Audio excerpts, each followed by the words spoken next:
ایک ایسا انسان جس نے اپنے کھیلنے کودنے کے دن اپنا بچپن محنت اور مزدوری میں گزار دیا۔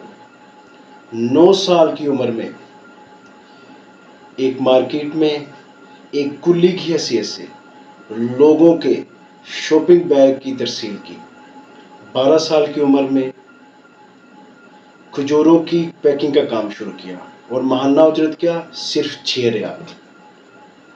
وقت بدلتا گیا، محنت مزدوری کی اور انہی کام والے کپڑوں میں رات کو کسی بستر کے بغیر سو گیا۔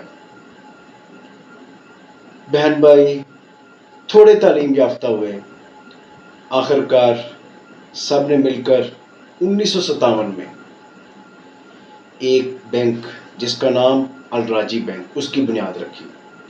وقت کا بدلاؤ آیا، بہتری آئی، اللہ کی رحمت نازل ہوئی اور تھوڑے عرصے میں وہی انسان جس نے اپنا بچپن محنت اور مزدوری میں گزارا وہ بلینئر ہو گیا۔ اور آخر کار جب اس نے دنیا جہان کا بہترین پیسہ، بہترین دولت اکٹھی کر لی، اس کے بعد اگر وہ انسان 132 کھرب روپیہ مطلب $16 بلین اپنی زندگی بھر کی کمائی ایک خیراتی ادارے کو ڈونیٹ کر دے، ایک خیراتی ادارے کو دے دے، کیا تصور کریں گے آپ ایسے انسان کے بارے میں؟ اس کا دل کیسا ہوگا؟ اس کے جذبات کیسے ہوں گے؟ اس کا اللہ کے ساتھ رشتہ کیا ہوگا؟ اسی طرح کا ایک انسان الراجی خاندان سے تعلق رکھنے والا سلیمان بن عبد العزیز جو سعودی عرب میں پیدا ہوا، وہاں پر اس نے محنت مزدوری کی اور بھائیوں کی تعلیم یافتہ ہونے کی وجہ سے ایک بینک کی بنیاد رکھی اور کچھ عرصے میں وہ بینک دنیا کے بہترین اور بڑے بینکوں میں شمار ہونے لگا۔ اور آخر کار اس کا اللہ کے ساتھ ایک لازوال رشتہ قائم ہوا۔ سونے کا دل کیا ہو سکتا ہے؟ سونے سے بھی بڑی حیثیت ہے اس کے دل کی۔ اس نے اپنی زندگی بھر کی کمائی $16 بلین اللہ کی راہ میں وقف کر دی، اور جو بلینئر کلب ہے اس کی ممبرشپ سے بھی فارغ ہو گیا۔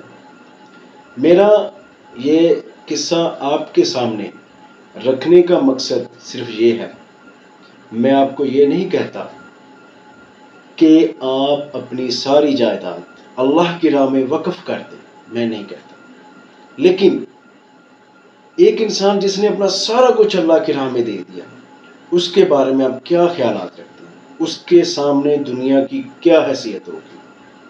میں سمجھتا ہوں ایک کوڑی کی حیثیت نہیں ہوگی دنیا کی اس کے سامنے۔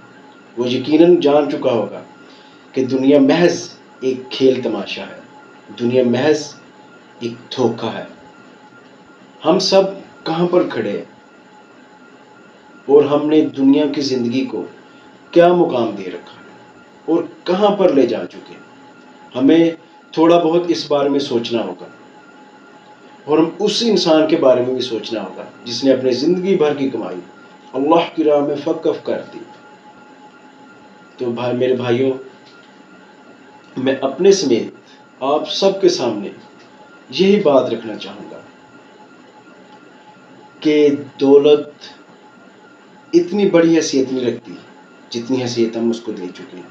اور ان حالات میں، جو حالات اس وقت ملک پاکستان کے ہیں، ان حالات میں اگر ہم حکومت سے نظر ہٹا لیں، اپنے اداروں سے نظر ہٹا لیں اور اپنے پاس موجود پیسہ اگر صحیح جگہ پر خرچ کریں تو پھر یقیناً آج کے دور میں بڑے آنے والے بل اور روزگار کے جو مواقع ہیں جو بالکل ختم ہو چکے ہیں اور انکم بہت کم ہے، اس وجہ سے ہم اپنے ارد گرد موجود لوگوں، اپنے محلے داروں اور دوسرے انسانوں کی مدد کر کے بہت زیادہ آسانیاں پیدا کر سکتے ہیں۔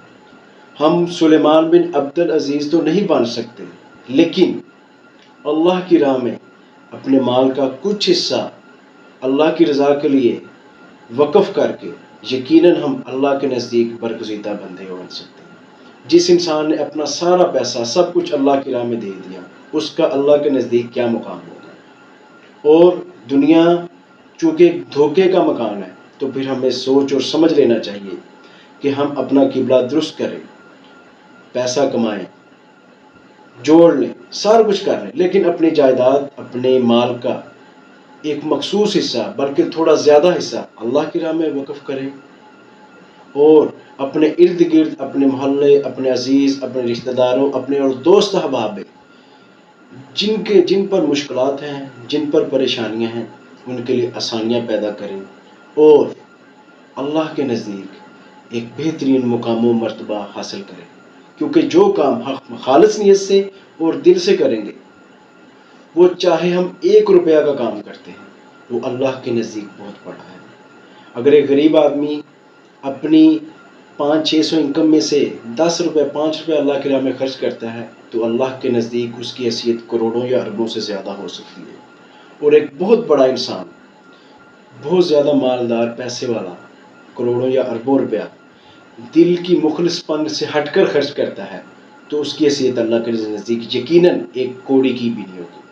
میرا ساری بات کہنے کا صرف یہی مقصد ہے کہ ہم اپنا قبلہ درست کریں، دنیا کو چھوڑ کر آخرت کو یاد رکھیں، دنیا میں صرف وہی کام کریں، وہی انداز اپنائیں جو رسول اللہ صلی اللہ علیہ وسلم نے اپنایا اور جو انہوں نے ہمیں تعلیم دی، اور اپنے اللہ کو خوش کریں اور دنیا کے دھوکے سے باہر نکلیں۔ میں نہ تو کوئی عالم، نہ کوئی ملا ہوں، جو میری بات دل میں آئی، جو مجھے اچھی لگی اور جس پر میں عمل پیرا ہونے کی کوشش کرتا ہوں، وہی بات آپ کے سامنے رکھی۔ میں یقیناً ایک گناہ گار بنتا ہوں، لیکن جس حد تک میری کوشش ہوتی ہے اور جس حد تک ممکن ہوتا ہے، میں بہتر اور بہترین کرنے کی کوشش کرتا ہوں، اور یقیناً وقت آئے گا کہ ہم اللہ کے نزدیک بہت ہی بہترین انسانوں میں شمار ہو سکتے ہیں۔ اللہ آپ کو خوش رکھے، آباد رکھے۔ اگر میری بات آپ کو اچھی لگے، بہتر لگے، تو یقیناً اس پر عمل کرنے کی کوشش کیجیے گا۔ اگر کوئی بات بری اور نامناسب لگے تو آپ اس بات کو اگنور کر سکتے ہیں، اس پر غور و فکر کرنے کی ضرورت نہیں۔ اللہ آپ سب کو خوش رکھے، آباد رکھے، اور آپ کی زندگی میں خوشیاں لائے، اور اللہ کی راہ میں رسول اللہ صلی اللہ علیہ وسلم کے بتائے ہوئے تمام جو تعلیمات ہیں اس پر عمل کرنے کی توفیق عطا فرمائے۔